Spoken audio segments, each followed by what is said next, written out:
into the DNVR Avalanche Podcast presented by DraftKings Sportsbook. Use code DNVR when you sign up for a new account to get amazing odds boosts every single day. Rudo, Megan, one of us took the party bus. One of us had to actually work tonight. I still had a great time. It was still a blast. Heck of a hockey game from Colorado, taking down the Calgary Flames 4-1. I was a little bit surprised at how chippy it got. We'll get into that a little bit later in the show. But especially on a back-to-back, I think the way I put it in the title I sent to Tiff was extremely efficient work from Colorado. They really went in there, knew what they had to do, and got it done quickly. 11 out of 12 on this weird back-to-back schedule stretch. Megan, can you ask for anything more out of Colorado right now?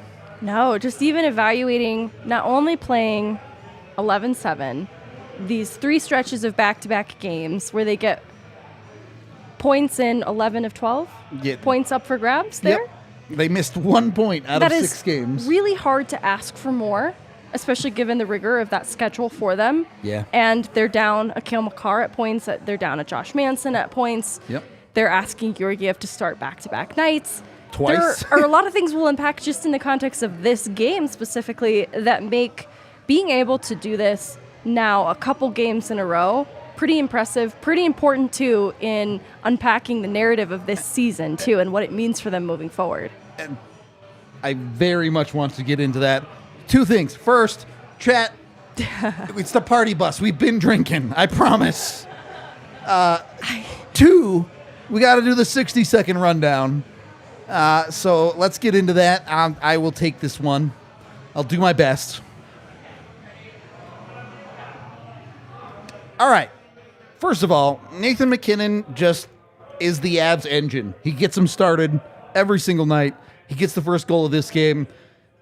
The rest of this game was kind of sort of Jacob Markstrom being not the best,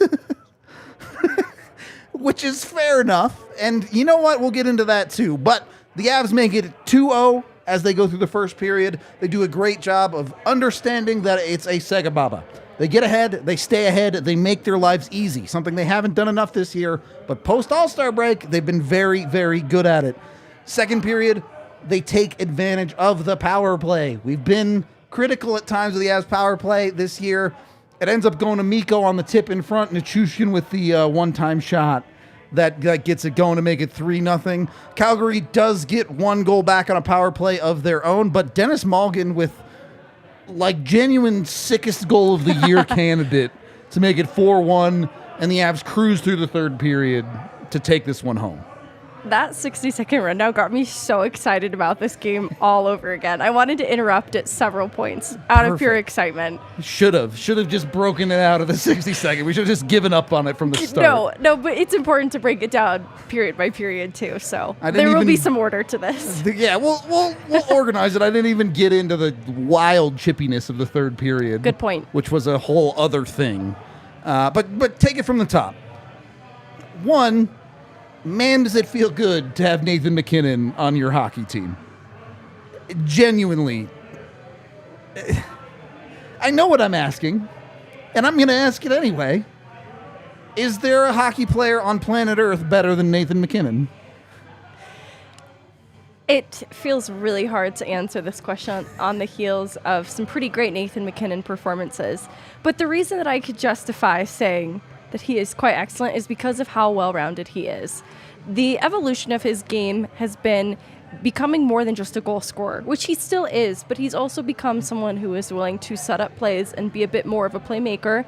And we've talked about it before in other pods about the blue-collar things that he does defensively that will bail out players in the defensive zone often enough that he is just so well-rounded at every end of the ice that you'll take that player every second of the day. There's a reason he's a center. Let's put it that way. That defensive responsibility, and he's not Patrice Bergeron. He's not going to win any Selkies or anything. Sure. But he is by no means a pushover in the defensive zone.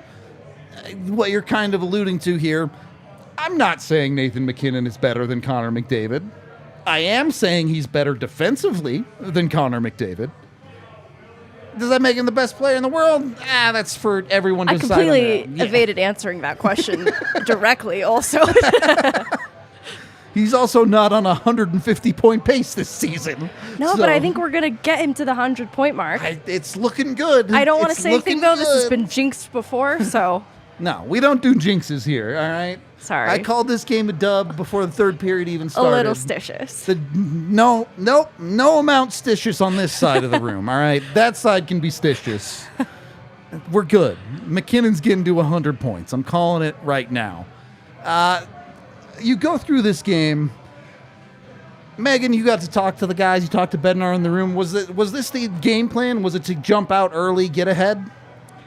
Yes, because it's not the first game, because we saw earlier games, like, kind of coming out of the All-Star break, and then in response to why they were trying to build momentum just before it, there were games where they gave up leads that they had established earlier in the game, and it was because they didn't quite start with enough intensity and carry it through the rest of the game. And so the secret to the back-to-backs is we talked about that conservative mindset that's selectively conservative. It's earned if you start the game with enough intensity. Yep. And so it feels very much a part of the strategy at this point to come out the gate hot. What Jared Bednar said, too, is that's always what is expected. That's always the messaging. However, it's up to the players whether or not to implement that mindset. And only players can get themselves up for these games. And it's hard on the second leg of a back-to-back. But it does feel like this time of year has brought about a different level of intensity because of what these games mean to them that has made it more possible for them to start games on time and come out very strong. I don't want to understate the growth of this team through this year alone in doing that. And particularly after this All-Star break, we talked about MacKinnon stepping up, the Avs understanding the situation. They still have to go out and do that. And they are. They're going out, they understand what they need to do to win a hockey game. And it's not, they got a lead and then they blew it and this, that, and the other thing. It's no, they're executing to a T. They understand how to win hockey games.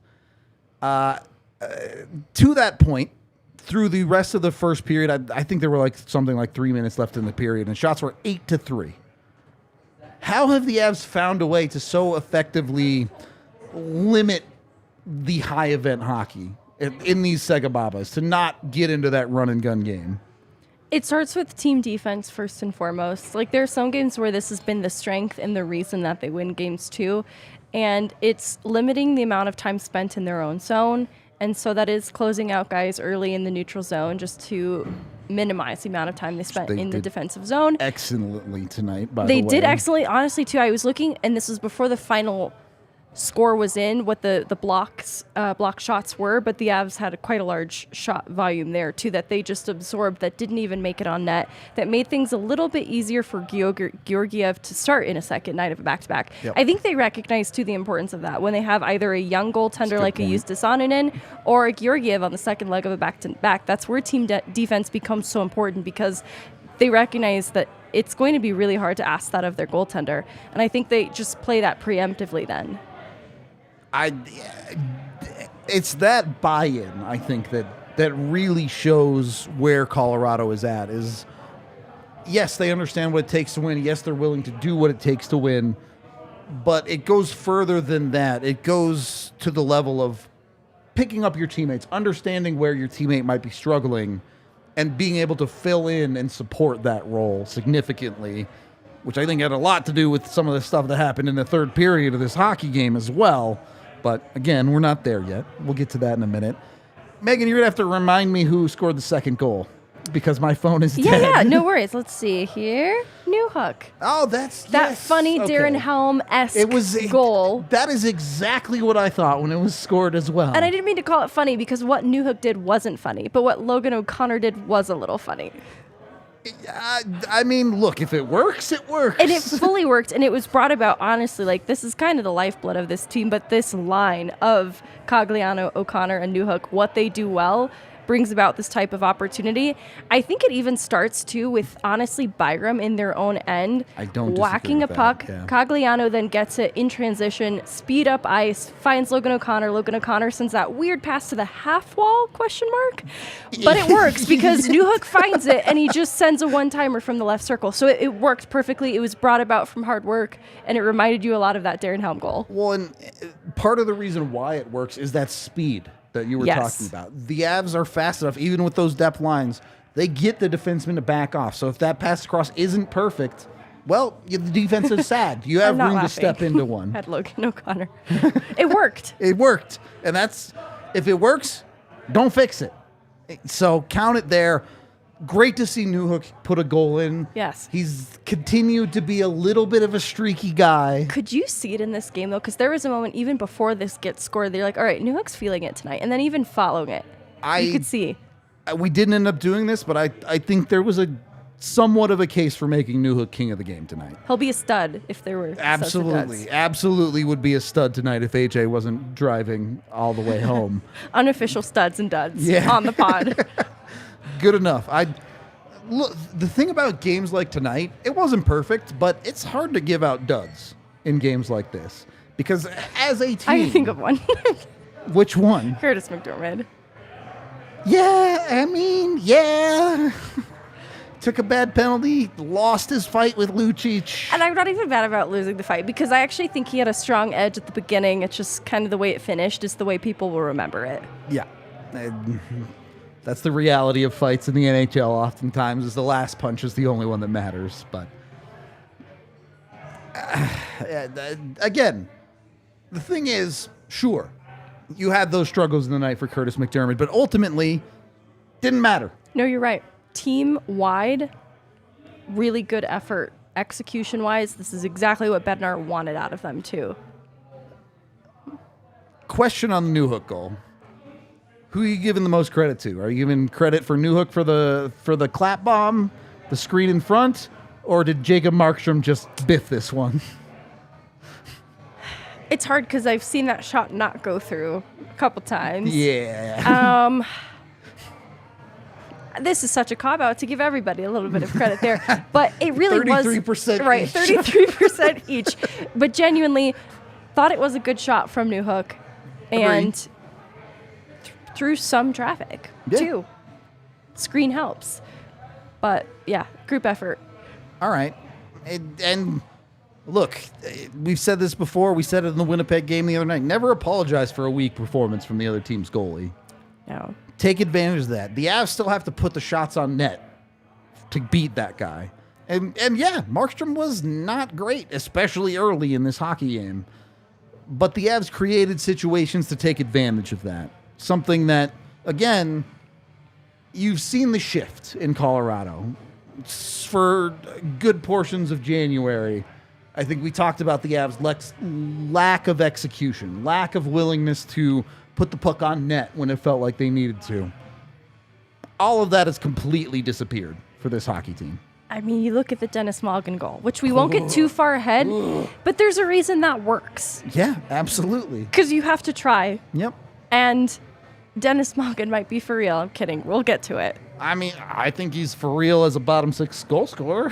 I don't want to get ahead of ourselves, but I do think the balance of the addition of Matt Nieto and Denis Malgin has brought about a lot of the success. And even though they're not quite eating up as many minutes as I think they could be trusted with, it has still brought about so much more balance to the forward group that has been necessary. Like, even just comparing Dryden Hunt side by side with Denis Malgin. World of difference. Night and day difference. Yeah. Definitely. A significant increase. I'm not going to lie to you. I don't think Denis Malgin has a huge impact on the defensive side of the puck, but neither did Dryden Hunt. And Malgin has certainly been more impactful on the offensive side. So we'll get to the goal in a little bit. For now, we are brought to you by the amazing people over at Breckenridge Brewery, the official beer of DNVR. Had a few of these tonight. Not going to lie to you, chat. It's a party bus game, all right? You got to excuse me for this one. Also, shout out to all of our amazing people who go on the party bus and then roll into the bar and like, Rudo, we're buying you drinks. It's happening. even just the conversation. It was why we started a little bit late. We just have a really wonderful community out here that if you ever get to just roll through town or you live here, I absolutely recommend coming by. If you There's haven't, just great people. If you haven't come down, you got to get it. We also appreciate y'all in the chat. Y'all are here for us past midnight on a Saturday in a game that has ended over an hour ago. Y'all are for real. We appreciate that. And if you want to support us, Breckenridge Brewery is the way to do it. 8 beers on tap here at the bar. You can get it in all of the 50 states. I actually was talking to someone the other night who used to work for them. They used to only be Colorado. It used to be like hard to get this beer outside of Colorado. Not anymore. You can go get it wherever you want. So go to breckbrew.com, use the Breck Beer Locator online there to find it near you, and get yourself some delicious, I can speak, Avalanche Ale for yourself. Also brought to you by Illegal Pete's. I'm not saying the play for the party bus today was to go to Illegal Pete's for happy hour from 3 to 6 p.m. and then come to the bar and go on the party bus, but that was the play. That was what you should do. If you want to get yourself a delicious meal as well, they have fresh ingredients for all of their burritos. Whatever you might have as far as dietary restrictions, vegan, vegetarian, if you have allergies, they will take care of you. They have options for you. Even if you're just on a keto, paleo, I don't diet. I'm sorry. I don't know all the fancy diets that are, you can probably tell. But you're on the Rudo. Not the Rudo diet, which is just get fat. That's the Rudo diet. But if you are on a diet, they will take care of you with that too. Options for everybody. Margaritas that are delicious.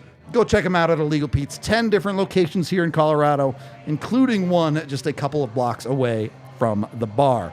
Check them out. Get burritos. Get delicious. Get fancy. Do whatever you got to do. Second period of the DNVR Avalanche Podcast presented by DraftKings Sportsbook. The second period was kind of a tale of two teams to me. The Avs came out. They continued playing good hockey in the first half. And then the realities of a Sega Baba set in the second half where legs run out. I honestly felt like, because it was observable, the moments where it's like, they are on the second leg of a back-to-back, but I felt like those moments were so short-lived compared to the entirety of the period, if that makes sense. Like, they're kind of shift by shift. You would notice it, and it wouldn't last for very significant amounts of time in the second period. So didn't have too much issue with the way it unfolded, truthfully. No problems, for sure. Let me see, too, how this one was penalized, because the end of the first period got a little bit weird. It did. The Avs killed a good penalty very nicely at the end of that Honestly, period. I know that they allow a power play goal against, but there were a lot of things to like about the penalty kill tonight. Agree. You mentioned the standing them up in the neutral zone. Penalty kill was really, really good at that tonight. There were, at least for the first 3 of 4, that they didn't even get a shot on net. They didn't allow Calgary. Like, there were attempts blocked, attempts missed, but they didn't get one on net. Georgiev was put in a very good position as a result of that. Even with penalty killers in the box at points. Yeah, you're right. You saw multiple players that regularly go on the Avs PK, go to the box at different times. And at times, the Avs did get a little bit lucky in the second period. You saw a couple of posts go the Avs' way, a couple of things like that where, it's a little bit of a good break that Calgary didn't execute on some of their opportunities. But I don't want to take away from the guy at the back for Colorado. The king of the game tonight, we're giving it to Alexandar Georgiev. Not that the team in front of him didn't play great, but the reality is... I love it. Wall, exactly correct. Gives up 1 goal tonight. Georgiev gave the Avs a game where 2 goals was enough. Now the Avs went on and scored 4, which is great. We'll get to those. But especially in a Sega Baba situation, all the credit in the world to Colorado with the block shots. Yes, all of that is good. All of that becomes a lot easier when you trust the guy behind you. And this is something that was shouted out in the post-game from Jared Bednar specifically, that ever since Georgiev hit that milestone where he has started the most games of his entire career, because if you look at his time in New York, it was trending in the wrong direction. He was having worse seasons by the year. He has really turned things around in a way that people maybe wouldn't have expected, and now he has fully assumed the role of starting goaltender for the first time in his career, and he's trending in a very positive direction. It's very, in my opinion, stable too. Like the way that Darcy Kemper came to Colorado, adjusted to playing with this different team in front of him. You really saw it in the back half of the season. But for Georgiev, I feel like he has very gradually gotten better and more comfortable in a way that you feel comfortable with because it feels repeatable. And two starts back to back like this, for him to have two good performances points to exactly what you want out of a starting goaltender. It builds trust from both parties, not just the team playing in front of him, but Georgiev in himself. I'm going to be honest, this stretch of 6 games, the back-to-backs, have made Colorado's front office once again look like absolute geniuses. They go out and target Georgiev because of their scouts see this level of play from him. He's capable of this when he is the starter. They go out and get Matt Nieto, who has provided key goals throughout this stretch. They trade Dryden Hunt for Denis Malgin, who scores, again, we're about to get to it, a ridiculous goal tonight. It often feels like this front office can do no wrong. Genuinely. I also wanted to add, in the post game, it was asked about the depth addition for goaltending in Kincaid, and it's just that. There's been no setback to Pavel Francouz. His timeline was initially reported as 3 weeks or so. We're kind of looking at 4, is what we're looking at. And nothing has happened in this kind of 2-week window that points to a problem. It is honestly just to have another option there. So hopefully that alleviates a little bit of concern as to why this transaction with Bowers happens today. It's not pointing to anything wrong with Francouz, but the belief in Georgiev as the starter is rising, and that's really the biggest takeaway. Yeah, I'm going to be honest with you. Most teams that go on to be successful in the playoffs don't start their backup for 50% of the games. It's great that the Avs were able to do that last year. It's great that they got through the injury that Kemper dealt with in those playoffs. The reality, the plan, the path to the cup, if the Avs are following that this year, is Georgiev, start and finish. So, seeing that guy play this way, and we talked about this going into this section of the year, we know Kemper played great from January through April. It's pretty hard to knock Georgiev so far through this stretch. He's done everything that the Avs have asked of him. And that's how you end up with a stretch where you go 11 of 12 points. You had Annunen making 1 of these starts, 5 of them from Georgiev, and he goes 4 wins and an overtime loss in that stretch. Ridiculously good. And that was the plan. I know there was confusion as to why this swap was happening with Annunen and Johansson. And it's to honestly be switching out both those between Loveland, like to be getting JoJo starts and Eustace starts, because they're counting on Georgiev starting back-to-back like this, where he can, within reason. And they just want to make sure that whoever's backing him up is being alternated, because they want to make sure that whoever's not playing is at least playing in Loveland. And it's being swapped out regularly enough that they're not sitting for very long. And so makes perfect sense that it also instills trust in Georgiev, like, hey, you're actually plan A. Not only does it do that, 2 things there. 1, Annunen started last night for the Eagles. He got that game, so that swap allows JoJo to start tonight's game. Yep.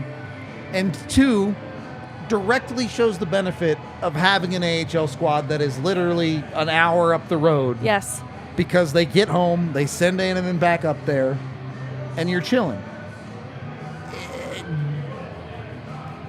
We should probably do a pod on this someday, but genuinely the behind-the-scenes work that the Colorado Avalanche have done to put this organization together and all of the things they do there is genuinely massive to how effective they've been able to be at times during this year. Obviously with all the injuries and things like that. So do want to give credit to all of those logistics people behind the scenes in putting these things together. They absolutely deserve it. Getting back to this game, special teams battle. Avs don't win it necessarily, but they keep it even. They get 1. Calgary gets 1. Avs power play goal. It ends up going to Mikko on the deflection in front. I think you're watching this probably closer than I am. What's the percentometer on Val? Is he up to 95? You're right. We've been kind of unofficially tracking this because I got so hyped over this being Val's goal because it felt so authentically Val. Yeah. Like, that's the guy that we've been searching for. Just a great goes to one knee shot kind of thing. And I wanted to shout out Byram on PP1 Yeah. just for a quick second. Not that that's why this goal happens. Again, it's another team effort thing. Like, it's Val Nichushkin taking that shot and Mikko's chest just being in the right place at the right time. If it works, it works. But it happens because they are giving Byram looks on PP1 in Cale Makar's absence. This is in part because of some of the stagnancy that they have found with the power play, generally speaking, but also obviously because of Cale Makar's absence. But Taves could be there too. I like that they're giving Byram another look because of the way Byram's game has been trending lately. Points to an offensive vision that you don't want to limit. Like, you want to let him discover that a little bit. And it makes this possible because I want to say it was Nathan MacKinnon's shot rebound, or at least Nathan MacKinnon helps Drew rebound. Yeah. So they're sustaining zone pressure, and that runs through Byram each time. And ultimately, it ends with Byram. And their ability to reset because of him quarterbacking PP1 makes this possible for Val Nichushkin / Mikko Rantanen. And I'm just glad that they're unafraid to tinker with things a little bit and lean into the hot hand that is Byram. I think the big selling point for me is, look, if Cale Makar's healthy, you're putting it on PP1. That's 100%. not even a question.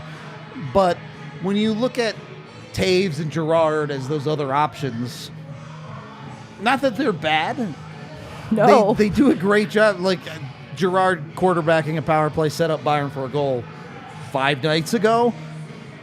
But Byram's shot gets a little bit more respect from teams because he has a significantly better shot than Girard, and I would argue a significant-ish better shot than Taves. Not that Taves is bad. Byram's is just really good.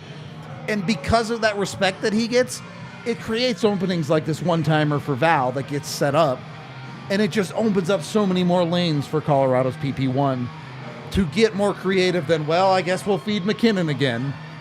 Yeah. Which, again, those things work, but more is better. And only some of the time. Honestly, we've seen the way in which that MacKinnon one-timer from the left circle grew a little predictable. Yeah. That they needed to change it up a little bit. For sure. Just giving them different looks to keep teams honest. Fully, yes. Is huge. You get to the one Calgary goal on the power play in this game. I don't even fault Georgiev for this one. He makes 2 good saves leading up to this, and the rebound comes out and gets in behind him. How are you looking at this, Megan? Are you saying, hey, look, the Avs need to do a better job of staying out of the box? Are you saying, hey, the PK needs to do a better job of coverage here? Or are you saying, it's the second half of back-to-back and the Avs won this game 4-1. I do not care. It's tough. Honestly, I just felt like the way this game was officiated, I didn't have an issue with, but it did feel like they were generous with calls to keep the game in order. I agree. And so I don't know that I felt the Avs played a disciplined game, to be honest. Okay, so things do start to get chippy into the third. That was a whole different ball game. This point in the game, yeah. I just felt like they were trying to call things pretty quickly just to avoid things getting out of hand. And so as a result, even like this Cogliano trip that gets called that ultimately leads to this power play goal against, I didn't have a huge issue with. I don't think that they played an undisciplined game. And then how this goal gets scored too, it reminded me a lot of the JT Confer goal from along the goal line. It's really hard to make that save, and he had made some saves that led to rebound chances. Honestly, because they had put up 3 goals before this, is why I was not pressed over this goal against. Exactly how I would have put it. The Avs put themselves in a situation where if they give up a goal there, not a big deal. Now, they had to continue to play well. They had to finish the game. They had to close it out. Yeah. But they afforded themselves the luxury of giving up that goal and getting away with it. By the way, for the first time ever, not ever, but the Avs ex-player curse didn't hit tonight. That is such an interesting point because we were looking at that power play goal against, like, did Naz get at least the secondary assist on it? Right. I think he ultimately did, but it was still even a close call. Right. Honestly. You're stretching to get the Avs ex-player a point. Right, So, and there was ample opportunity there. this is reshaping the DraftKings meta, perhaps, on the gambling. Because you just can't bet against the ex-Av anymore, perhaps, that they're going to get the free goal. I still feel kind of confident in that.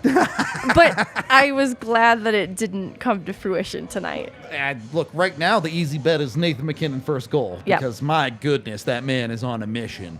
Either way, you can go over to DraftKings. You can bet $5 with a new account and the DNVR code. You bet it on whatever you want. You don't even have to win the bet. You get $200 in free bets to mess around with. You can take that $200. You can bet it on the Avs to win the Central. You can bet it on the Nuggets to win the NBA championship. I think they renamed the trophy. Yeah, we're not NBA people. I'm sorry, Nuggets fans. You're coming to the wrong podcast if that's what you're looking for. You can bet on the Broncos to not suck next year if that's what you want. Don't recommend it. I recommend sticking with a good team. But either way, you can go with DraftKings. You can bet on whatever you want. You can do same-game parlays. You can go into the pools and bet on turtle racing if that's your thing. They've got you covered for whatever you imagine. Head over there. Use the DNVR code. Must be 21 or older. Colorado only. Other terms, restrictions, and conditions apply. See DraftKings.com/sportsbook for details. And, of course, you have a gambling problem, call 1-800-522-4700. Megan, I'm going to need Athletic Greens for my voice in the morning. Can you tell the good people about it for me? I sure can. I do need just 1 second, though. No, so Camille was here the other night, and she's unaffiliated with DNVR, and she also takes Athletic Greens. We are just a friend group, apparently, that is fueled by Athletic Greens, but I'm going to pull up the exact reasons. The reasons I take it, though, immunity boosting, honestly, I try to derive vitamins from the food that I eat naturally, but I don't always trust that my diet of sexy pizza is going to give me all of the nutrients that I need. So, let's see. Right now, it's time to reclaim your health and arm your immune system with convenient daily nutrition, especially heading into the cold and flu season. It's just 1 scoop in a cup of water every day. That's it. No need for a million different pills and supplements to look out for your health. To make it easy, Athletic Greens is giving to you a free 1-year supply of immune-supporting vitamin D and 5 free travel packs with your first purchase. I love the immunity call out because I don't know about your friend group circle, but everyone I've had in my friend group has gotten sick, but with very different things. Yep.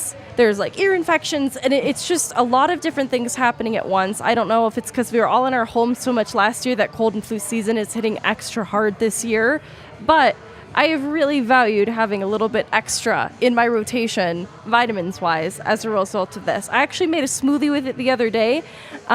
It's naturally sweeter than you'd expect a greens powder to be. Yeah.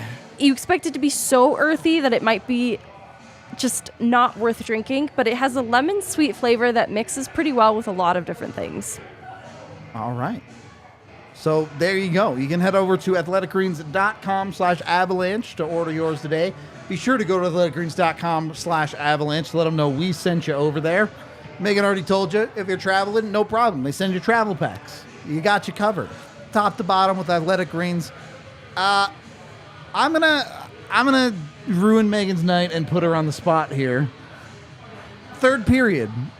How do you think Colorado did?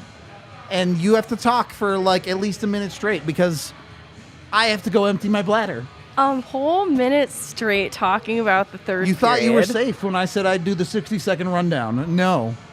So I guess we can start with the Nathan MacKinnon penalty since it happens about 5 minutes into the period. And chat can weigh in on this too. I'm here with you, Megan. This was something that Nathan MacKinnon was asked about in the postgame that he was incredibly evasive of. It was interesting too because he had a really big scrum around him at first. And he didn't want to answer this question about what had happened with Backlund there. And honestly, even when Bednar was asked about it, he also didn't have an answer because of where it happened in the corner. He just didn't quite see exactly what had happened there. It's interesting because you see the retaliatory nature in Mac that's willing to come to his own defense in that moment. But I wasn't quite sure what Backlund had done. The check was maybe the proximity of the boards was the issue, but I was trying to figure out what had him so upset over that. And honestly, you could tell he was itching to drop the gloves, to fight in that moment, but Backlund didn't want to take the bait there. So it kind of set the tone, though, of this period, because it did start to get a little chippy even after that. We even glossed over the fight from the second period, but it's interesting to see. I'm not going to lie to you. When I saw that moment, I saw 2-5 on the back of that jersey. I thought this was Logan O'Connor getting mouthy. He's somebody who says things in between whistles that constantly aggravate his opponents, that in that moment, I thought it was Logan O'Connor. Looked a little bit closer, realized it's Nathan MacKinnon, had flashbacks to Connor Garland in Arizona, and realized that this is actually just the fiery Nate that started the period with that kind of intensity, carried it into the third, and this is just a guy who cares a lot about being checked against the boards. I don't know, Nathan MacKinnon, what was your take on this? The Meghan minute. I'm sorry. I didn't think so either. I understand Nathan MacKinnon being a little bit upset about it because he goes in at an awkward angle. His head kind of comes into a dangerous area there with the dasher. I don't have a problem with the way it was called. Don't think it was a penalty on Huberdeau. Do think it was a penalty on MacKinnon. I do think Huberdeau's a soft little bitch, though. Is this... I thought that was Backlund there. Was it? Was my bad. Hubie, I think, actually was involved in this. Byram. Yeah, you're right. I got Rantanen. My fault. Backlund is the soft one in this situation. Well, because what else am I thinking of Backlund from? He had something else happen earlier in the game. The entire third period was a mess of Calgary doing cheap little pokes and jabs. I really wanted to talk about what happened, though, with Huberdeau, Rantanen, Byram. Yes, that whole mess of a tussle. Yeah, because what I saw was, I want to say it was also Backlund again. I think you're correct. No, it might have been, let's see. No, yeah, I think it was Backlund again, and he took his skate and hit Mikko's from behind so that he fell backwards. He toppled him. In a really dangerous way that Byram took issue with. And I don't necessarily agree with Byram's decision to grab at him from behind because we're dealing with then very two similar dangerous things. But it's in response to what happens to Mikko Rantanen, and I feel like it went unaddressed. What happened to Mikko Rantanen initially? To me, that's such a dangerous maneuver. To get someone's skate from behind like that. Slewfoot style, kind of. No, exactly. Slewfoot, like they're not in motion exactly when it happens, but it's still really dangerous to fall backwards like that. Ice is hard, as it turns out, and heads are not so hard. And I agree. Unfortunately, a reality of the NHL, especially in conference, in division matchups, I know this one is Pacific versus Central, you get a tendency for some of this cheap stuff to go down at the end of games that aren't all that close. And it's just unnecessary risk to me. If a nothing play at the end of a game that the Avs have clearly won, if Mikko Rantanen gets a concussion from that, if he has a serious issue, now thankfully he didn't, but if that alters the course of the Avs season because Calgary was wanting to be whiny and annoying about it, that's messed up. Like, the Avs don't deserve that. And Calgary, in my opinion, should be punished for even instigating something like that. Now, I understand they won't be, but I think that's stupid. That was the concern, is because the way it escalated in a matter of seconds, because I think even when Rantanen was on the ground, somebody, could have been Backlund again, this could be where Huberdeau came into play, I'm not quite sure. It got messy quick. Someone kind of takes a shot at his head. Yep. Took issue with, obviously. Don't love what Byram does there either. Nichushkin sweeps in, starts having words with Uyghur. I actually turned to Jesse and I said, do you think Nichushkin understands what Uyghur is yelling at him right now? And it's probably just profanity, so probably yes. But it's the first thing you learn in every language. But I really wondered, or is it just falling on ears that do not understand a single word this man is saying? Just a blank stare. No, exactly. You can't even hurt my feelings. I don't understand you. It's a weird part of hockey to me. And I understand the history there. I understand policing yourself. I don't even mind it.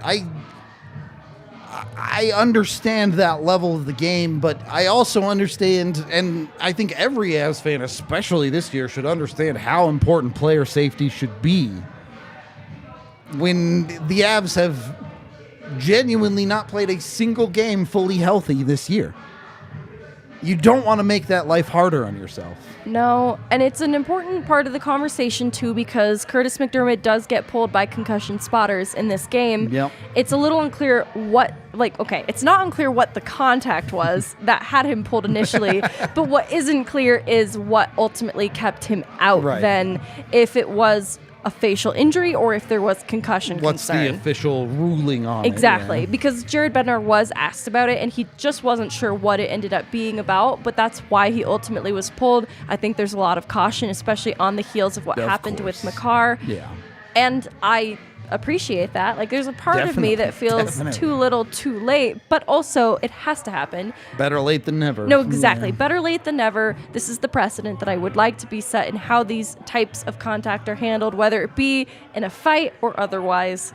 I'm glad that McDermott was pulled as a precaution just to play it safe. Did the Meghan Minute cover the Malgin goal? No, I didn't even get there because I was waiting for you. Well, thank you. I appreciate that. I talked about McKinnon the whole time. We did notice we forgot to talk about the fight in the second The period. fight, honestly, we glossed over the We fight did in the gloss second over period.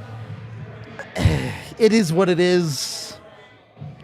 I get it was Chippy. I get McDermott is doing this job. I get Milan Lucic is 50% a caveman. Okay, it happened. I don't really have a ton of deep thoughts on it. I don't have a lot on the fight itself. It was interesting because I felt like Lucic was trying to bait Englund and McDermott into that fight, and it wasn't until they had secured more of a lead that they're like, okay, I'll bite. And it ended up being McDermott. And I do feel like that's more related to Lucic and the role that he wants to prove his worth and his value to his team on nights and games like this to hope and invigorate them. The Avs just didn't really need to do that for themselves. So I guess there's some amount of discipline then shown between a McDermott and an Englund, reading that situation and understanding until they get that 3-goal lead, like they really don't need to be doing that and engaging in that. Do they need to do it when it's a 3-goal lead too, though? Like, probably not. That one was a little weirder, honestly, because the gloves get dropped. Yeah, McDermott was ready to go. Players are kind of separated, and then they're allowed, actually, the refs to go let and engage. Lucic off the wall, yeah. Exactly. So it was kind of weird the way it did eventually unfold. There was still a second where you could probably have seen it just stayed broken up, and they don't actually get to fight. And look, I get it. It's what McDermott is here to do. That's a part of Lucic's game. If that's what they're here for, okay, fine. Let them do their thing. They did it. McDermott, in my opinion, lost the fight. And you moved on. Well, McDermott moved on to concussion protocol, so it was a little sad for him in that range. Unfortunate. But hopefully he's honestly just okay and it's a precaution. And I guess my problem is that fight happened, and then the third period still happened. You still had all of the nonsense. Right. It wasn't like, okay, this is the fight. That's that part of the game. We're going forward. It was Calgary's going to keep doing cheeky stuff, and the Avs are going to push back, as they should. They deserve to play that way. Part of their identity last year, and we've started to see this year, is they're not going to take any shit. They're saying, hey, we're not going to be that team that gets pushed around. Which more than anything, I think it was good for the Avs more than it was for Calgary. I agree. I think that's kind of the call out with the MacKinnon moment with Backlund too, is you don't necessarily want to see that out of MacKinnon, but that is something, and you don't like to see Rantanen being the one targeted in that third period. But those are all players who have a team around them too that are going to immediately step in those moments and say that we're not going to take that. I'll put it this way. I would take that moment from MacKinnon than last year's moment from MacKinnon where you're like, please don't break your hand. No, exactly. That was a valid worry in the chat, too. And it's still a worry. You know, hand issues feel like a recurring thing that could always be there that he should be cautious of. Yeah. All that to get to this Denis Malgin goal, which... What? walks through the entire Calgary defense and then just rips it glove side on Markstrom? It's a tough moment because those two defenders, and then I'm not sure who the third skater was, are Zadorov and Dennis Gilbert. So I'm like, this is not a good moment for the Colorado people, the Megan Ingles of the world. However, that was really impressive. Honestly, the decision to split between the two and just kind of go wide right there paid off in such a big way. But everything leading up to it, which we always like to talk about here, starts with, I want to say it's Malgin and Nieto applying pressure in the offensive zone on the forecheck. Calgary attempts to clear, and I think it's Newhook along the wall who adds pressure. It eventually then gets back to Josh Manson at the defensive blue line, who sets it back up the other way to Malgin with speed, and that's honestly, like the Cogliano transition earlier in the game, why this works is the speed.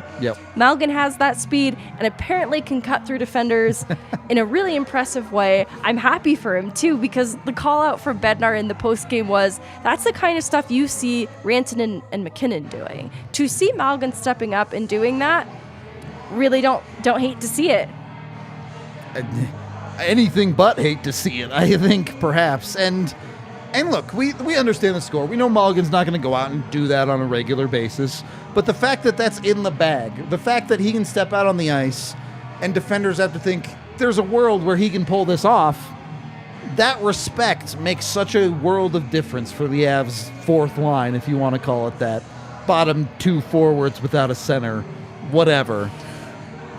It makes life so much easier for Colorado when they earn that respect from other teams. And it's important that they can carry threats like that going forward, because if a team doesn't respect you, they're going to push forward. They're going to dominate the puck, and they're going to make your life harder. Denis Malgin just made the Avs' life a whole lot easier. I don't mean to emphasize Dryden Hunt in that too much, but you just look at the trajectory his path has taken with Toronto compared to Malgin's, and it was slow going for Malgin there, but it's still been more productive. And it has come about at a time in the season where that goal gave them exactly the boost that they needed to feel comfortable closing this game out. It's a criticism we've had at them other points in the season, their ability to close games out. It just is important that the depth is stepping up in this way, playing 11-7 when a lot is being asked of this forward group. And it's that closeout that I think, I'm not saying it's become the mantra for the Avs, but maybe it's the mantra for me, is seeing them get those leads, hold those leads, and finish them in ways that the expected outcome is the Avalanche win. Right. This feels like the team that's ready to come for the Central Division crown. Like, that's where I'm at. I know Dallas pulled out a ridiculous win tonight. Oh my gosh, in the final, tying. Tied it with less than a minute to go and end up winning it. But doesn't matter. The Avs now sit in second place in the Central Division, tied with Winnipeg with games in hand. At this point, the message of the Central Division is, they coming. Megan, any final thoughts on tonight's game before I go out of here and go to sleep? No, you're right. It is almost 1 a.m. It is. Oh, we have Super Chats as well. We do have Super Chats. So really no final thoughts other than this isn't even the Avs fully healthy. It just feels really good to be in this spot right now. No Cale Makar, and a little bit further away, no Gabe Landeskog, who we don't have an updated timeline on. It's just like he is progressing, but not so much that we have a clear timeline. However, I'm hearing that Helm's progress that too is curious in that he looks really good. And he was somebody at one point we're like, will he ever return this season? He probably will. I can't tell you at one point, but he looks very close now. Interesting. It just means, can we finally now have 12-6? Avs are entering juggernaut mode, all right? Right? It's building here. It's coming. All right, let's get to these Super Chats. $2 from Vaguely Sober, who says, it's Denis Malgin time with the hearts. It was such a fun goal. I mean, couldn't get enough of it. $5 from Name Here, who said, I read Herb Carnegie's book, Fly in a Pail of Milk, last summer. It's frequently out of print, but highly recommend if you can find it. Have not read it myself. Might have to pick it up. Thank you very much. Good recommendation. Yeah. An insane $50 from Tyler. Thank you very much. This team went from 5 for 6 in 3 back-to-backs. Went 5 for 6, rather. Proved to me this isn't the best team in the West. I can't. I think it is the best team in the West. I think they may well come for that crown. 27 Swedish bucks from Flats, who says, Jesse leads the pod in shorts per 60. Yeah, I think AJ might give him a run for his money. I was gonna say, I don't really know if I've noticed him wearing shorts more than everyone. I mean, I usually wear jeans. You usually wear jeans. AJ and him might be splitting They're that title. battling it out, for sure. $5 from Josh, who says, Avs just told the NHL, F your schedule. 11 of 12 points in these nonsense back-to-backs. This team hasn't even hit its final form. Sums it up perfectly in what we were just saying. Thank you very much, Josh. Another 5 from Tyler saying, Brother Rudo, will you be raising a barn after tonight with thou beautiful Amish beard? No barn, but I do want to have a conversation a little bit. I took a creeper picture of the press box. Whose beard is better? Is it mine or Evan's? That's a great question. Because mine is, like, if you like the unruly out of control, I think you're taking mine. Right, it has the fullness factor, but Evans has a deliberation about Evans, it. for like a kept beard, Evans is real full. It is like, kept. It was intentional. It's a tough choice there. I'll put it that way. $5 from the Walrus himself. No, he's the Walrus. Let's chat about Byram Sealing and how he's involved in every aspect of the game. It must be confusing for opponents.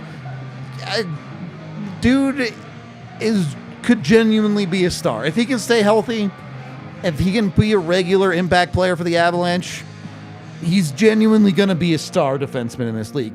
Is he Cale Makar? No. But asking him to be Cale Makar is insane. That's the best player maybe in the world. And he has things that make him uniquely Byram that are so different from Cale Makar. Hard agree. Makar, more of the silent assassin. Byram will get in your ear and let you know about it. $20 from the amazing Drew, who says, Nate said on Hockey Night in Canada after hours that, I don't know, it wasn't a dirty hit, I just got angry. I think that's a perfect example of what it is, and I think Backlund was soft as hell for not stepping up to Mac's challenge. That's the funniest answer. I just got angry. I mean, at least he's honest about it. And then $2 from D-Grow, who says, GG, thoughts on being at the game live. I love live hockey. I love watching hockey on TV. I love them both. The one thing I will say, being at the bar, I am kind of over the sing-along with Blink-182.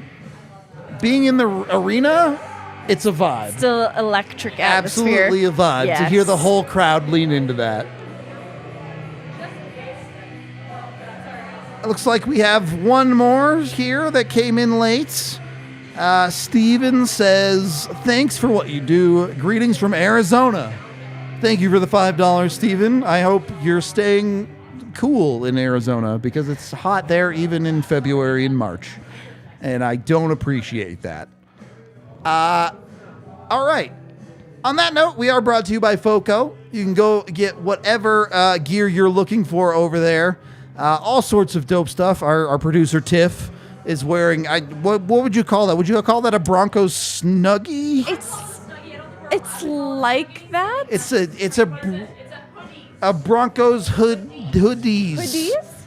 Hoodies. It's basically a onesie that you can... It's like fuzzy on the end. It looks so soft, like a blanket. Perfect. You can go get gear like that for the Avs, for the Broncos, for any team across the country with FOCO. Use the DNVR code to get 10% off your order. Get whatever you want. Have a good time. They're bobbleheads. They've got bunches of them if you're a collector. Get in on it.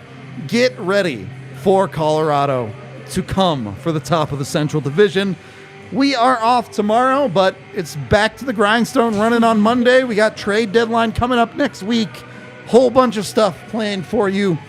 Megan, are you ready for this sprint to the finish? Yeah, like the whole end of the season, Yeah, or like all the deadline way. specifically. All the way. Oh no, I'm excited to live in the moment of every part of this Let's go. stretch run. Trade deadline, I want something to happen. A little I'm ready for that action. to come. Yeah. Yes, but like I'm ready to live in the present of every moment of this stretch run. There we go. I'm all about it, chat. You keep living in the present as well. We appreciate all of y'all. We are out of here for tonight. Tonight, it's tomorrow 1 a.m. morning at this point. We will talk to you on Monday. Until then, stay good and goodbye.